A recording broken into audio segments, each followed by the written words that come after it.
Greetings.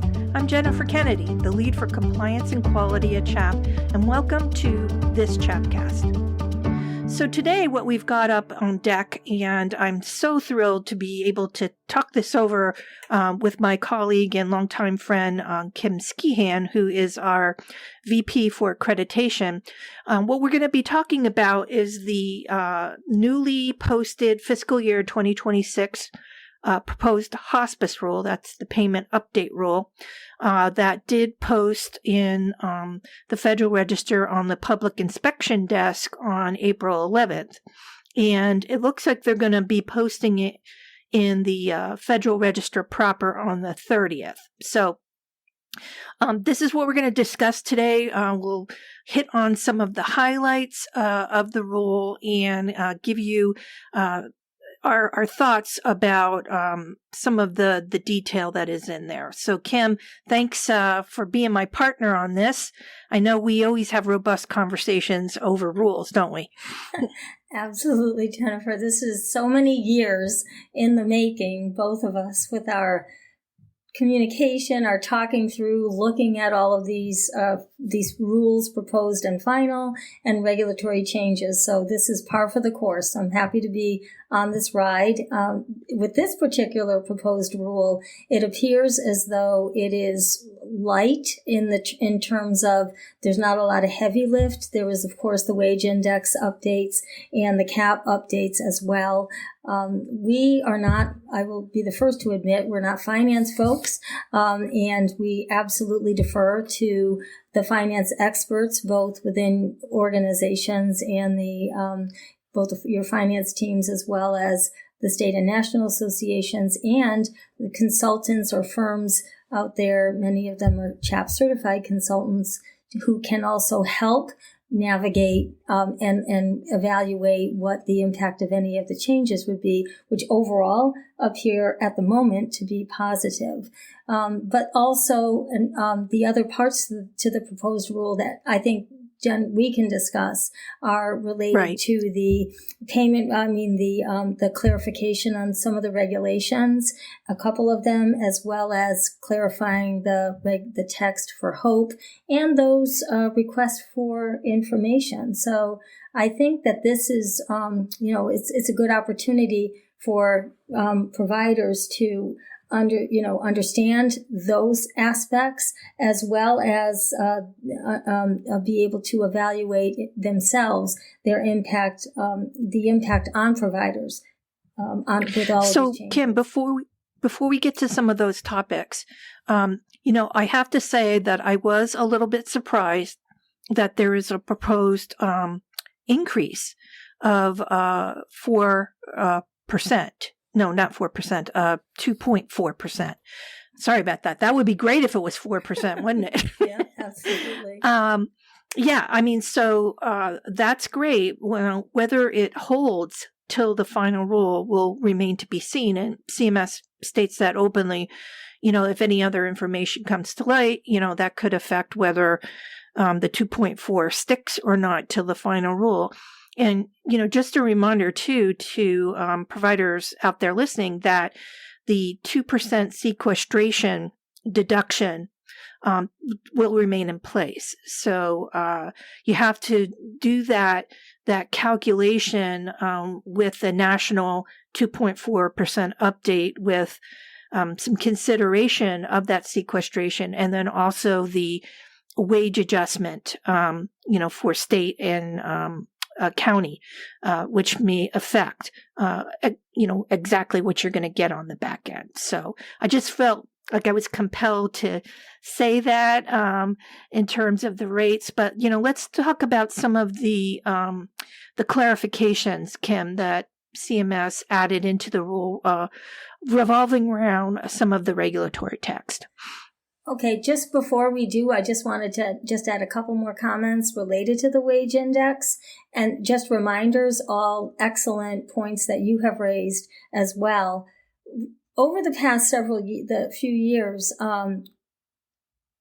CMS, it has been an overall increase year over year with hospice rates, and you can see that trend certainly the last few years, and it is anticipated or at least they remain the same. They haven't been reduced. But that being said, that also does not include the 4% reduction that a hospice would also experience if they did not participate in the hospice quality reporting program. And if in fact the 2.4% overall remained in place, and a hospice had a 4% reduction, they would end up with minus the 4% penalty. It would be a 1.6 reduction. In other words, instead of your 2.4% increase, you'd end up with a 1.6% reduction, not factoring in the CBSA and those other factors that you had indicated. So they really, in addition, expenses have increased across all hospices. So right. This is a factor that hospices need to continually be aware of and monitor and reach out to experts to assist. Yeah. I don't know any hospice that would be able to, take a 4% cut and remember, it's either consciously not submitting data, right? Mm-hmm. Or for some reason you're not compliant with the actual data submission, meaning that submission of records doesn't equal acceptance of records. And if a hospice doesn't meet that 95% threshold, the 90% threshold, at least for their HIS, then they get the dreaded letter in June, right? Mm-hmm. That says you're going to have a cut on your rate on an alternating fiscal year. So, thanks for clarifying some of that out there. But 4%, nobody can take that. Right. Absolutely. So in moving on to the non-wage index, the regulatory clarifications that have been introduced in the proposed rule, I think you and I and many providers can do a happy dance related to the clarification on who can determine eligibility. We were actively involved in the situation several years ago when there was mass confusion, appeared anyway, between both CMS, state agencies, and AOs across the board regarding who can certify a patient for eligibility. So, and I know many providers also were heavily involved and affected at the time. So changing the language to include the physician member of the hospice interdisciplinary group versus just the hospice, the language that talks about the medical director or physician designee, and really to align, the payment reg with the COPs as well, right? The regulatory language. We want to make sure that is clear, for providers. I think that this is a big relief. Yeah, it is. And it's taken so much time and effort to try to just get some of this text aligned. So yeah, I am actually doing a happy dance. You can't see me, but I am doing it. This is going to be really, I think, a benefit for providers, particularly, when you get into the audit realm and sometimes it's all about how the regulatory text reads, right? Yep. Absolutely. And I know that at CHAP, we will update the standards, should this, once the final rule is published, related to this. So that's a great point, right? Absolutely. And, the next thing that, appeared in the rule was, indeed the clarification that the HOPE assessment tool will implement on October 1. There were lots of rumors circulating, I think, in like March-ish, end of February, that, the rule isn't going to go. The new administration in D.C. is anti-regulatory. So there was rumor circulating that the HOPE tool might get pulled back because of that. But what we're seeing here in this rule is that, we're going to go. October 1, 2025 is our go date. So CMS said that they are going to at least provide one more training session for hospice providers sometime in the summer. So, before that happens, Kim, when we're talking about supporting our providers with hope, what are some things that come to your mind about having them stay the course so that they are ready for implementation? I mean, really, the hospice providers and EMRs should be anticipating the October 1st implementation date and actively working to implement those requirements and testing the requirements, certainly from an EMR capability standpoint, but from a hospice provider standpoint, not waiting for the EMR. Right. You have to make sure that the staff are aware of what the hope is, what the process is going to be, what aspects of assessment and data collection they need to know, and your own internal processes, notwithstanding what the EMR, will be offering. Obviously, you have to make sure that you're working with the EMR closely to know those timelines and deadlines, but can't, not wait until, you have that information available. And stay tuned, because we really don't, we are saying October 1st, but I would absolutely say stay tuned, for updates from CMS, as well as the state and national associations.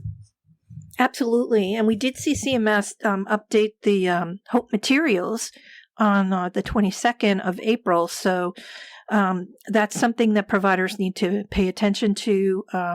And CHAP has been producing a blog series about being ready for the HOPE implementation. Our next blog is going to be out shortly. And we also developed what we're calling a HOPE Q&A repository.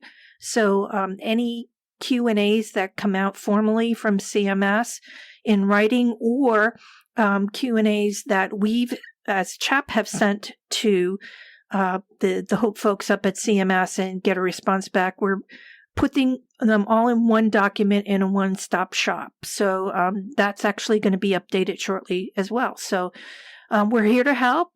Kim and I have been out and about talking about HOPE in the last, 9 months.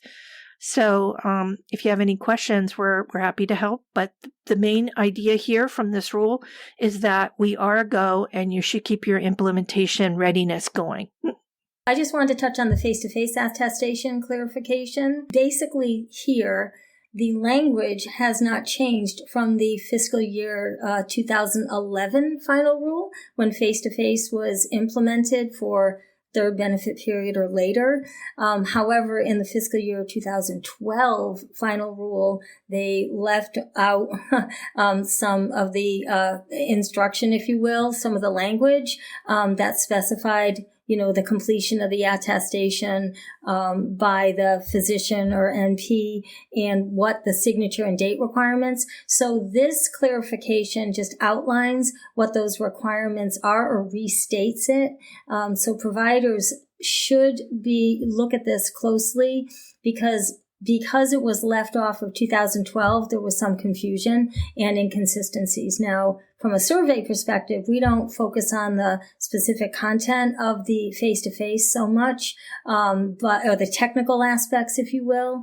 But from a payment standpoint, especially if you have an ADR or any sort of an audit, you want to make sure that you are meeting these requirements. Absolutely. And when you look at those top reasons for claims denials, the face-to-face is up there along with other certification issues. Mm-hmm. So, Jennifer, was there also requests for information, some items? Yeah, there were several, actually, Kim. I'm going to do my best with this first one because it's a little bit technical. CMS is actually asking for some feedback to advance digital quality measurement in the specific hospice quality reporting program. So if you remember several years back, CMS did put out an initiative for digital measure transparency, and they promoted that by using interoperable health information technology called FHIR. And by the use of this, they were trying to leverage technology to streamline the collection of measures. So CMS is looking at and considering opportunities using this FHIR-based reporting in the hospice realm. And specifically, they're going to be asking in this RFI many different questions that I think you're going to definitely, as a provider, need the help of your IT person to help you answer these questions if you choose to comment. But they're looking for feedback on a variety of questions regarding how providers use IT, including their electronic health records in the hospice realm. So I think that one is going to be important for providers just to take a look at and get your IT person involved and give them the feedback that they're asking for. The next one is looking for feedback on future quality measure concepts for the HQRP program. Specifically, Kim, they're looking for feedback on interoperability, which, sort of dovetails into what we just talked about, well-being and nutrition. And there's various questions within the rule specifically asking about each of these areas. And then the final request for information is directly related to an executive order that President Trump put out in January around deregulation. And what this RFI is asking for is public input on opportunities to streamline regulations and reduce administrative burden on providers. And that is you, hospice providers out there in podcast land that are listening to us now. So what we always do, and Kim, please tack on to this for sure, is that we encourage providers to send comments to rules. It is you giving transparent, authentic feedback about something that they're asking about. And if you don't give the feedback, CMS is going to do whatever they think is, do whatever they think they should initiate, regardless of the facts, right?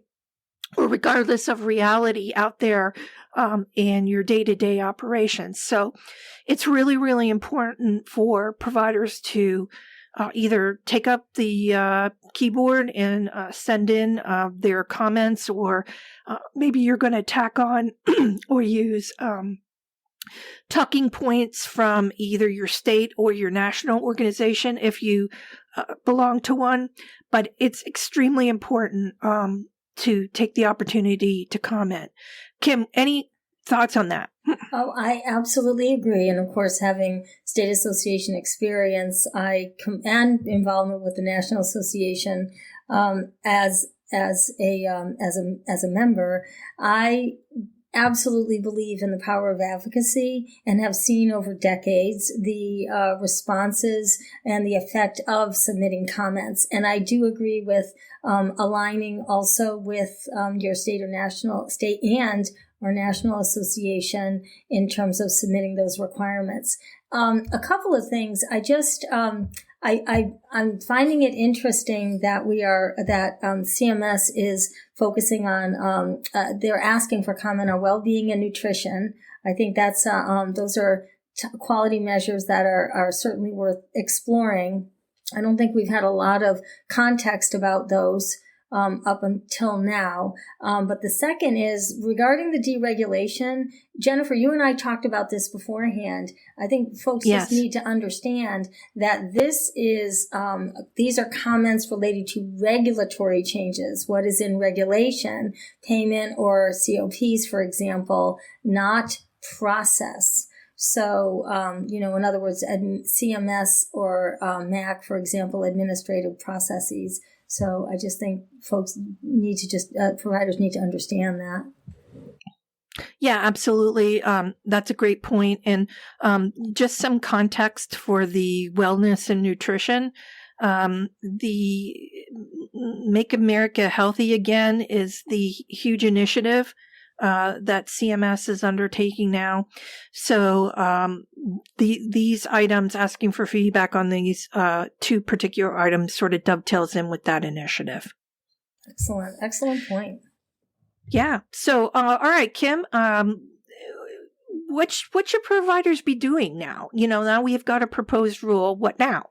Well, absolutely read the proposed rule, not just the summaries, that have been published, so that you can see the detail. And again, at only 62 or so pages, it's not a heavy lift. You want to make sure that you are working on any comments that will be due. Jennifer, is it June 10th? The comment? Yep, it's okay. June 10th. Yep, comments due June 10th. So you want to coordinate if you're going to be working in tandem with an association. You want to evaluate your budgets, your operations, your expenses, and the impact of any wage index changes, especially since this number isn't final, but just some forecasting. Again, looking at increased expenses anticipated during this next year. As well as evaluating the impact of these regulatory clarification changes once finalized, and ensure your policies, processes, and staff education are in place. Anything else, Jennifer? No, and I like the idea, or I liked your comment of you actually have to read the rule. Summaries are great, and we actually did produce a summary of the rule, so feel free to read ours, but it doesn't substitute for you getting in there and rolling up your sleeves and actually reading the rule. Absolutely. All right. Well, with that, we're at the end of our Chapcast time today. Kim, any final thoughts you want to send away with our listeners? No, just thank you, everybody, for your time and for taking the time to review information that we share, not only the proposed rule itself, but our Chapcast and also our resources. We are available here to support you. Absolutely. So the call to action today is read the rule, send comments as you are able, and we would expect to see a final rule somewhere at the beginning of August of this year. So. All right. Well, Kim, thanks so much for talking with me today and our listeners out there about the proposed rule for hospice. And thank you, all of you out there, for taking time out of your day to plug into our Chapcast. From Kim, me, and the entire Chap staff, keep your quality needle moving forward, stay safe and well, and thanks for all you do.